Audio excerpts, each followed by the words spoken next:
નમસ્કાર, તમે જોઈ રહ્યા છો Oscar Gujarati latest news update. Kapadvanj નગરપાલિકા ચૂંટણીને લઈને મોટા રાજકીય સમાચાર સામે આવ્યા છે.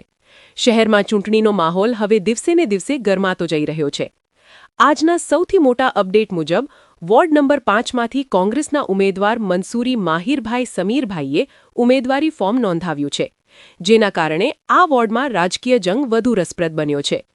સ્થાનિક સ્તરે કોંગ્રેસે આ બેઠકને ખૂબ જ મહત્વપૂર્ણ માનતા સંપૂર્ણ તાકાત સાથે મેદાનમાં ઉતરવાનો સંકેત આપ્યો છે.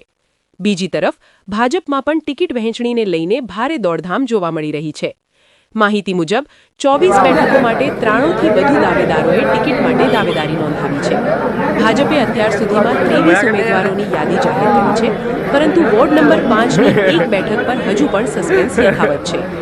આ ચૂંટણીમાં ભાજપ અને કોંગ્રેસ વચ્ચે સીધી ટક્કર જોવા મળી શકે છે, જ્યારે અપક્ષ ઉમેદવારો પણ પરિણામોમાં મહત્વની ભૂમિકા ભજવી શકે છે. ઉમેદવારી નોંધાવવાની છેલ્લી તારીખ 11 એપ્રિલ છે, જ્યારે 26 એપ્રિલે મતદાન યોજાશે. હવે કપડવંજના મતદારોની નજર અંતિમ ઉમેદવાર યાદી અને પક્ષોની વ્યૂહરચના પર ટકેલી છે. વધુ અપડેટ્સ માટે જોડાયેલા રહો.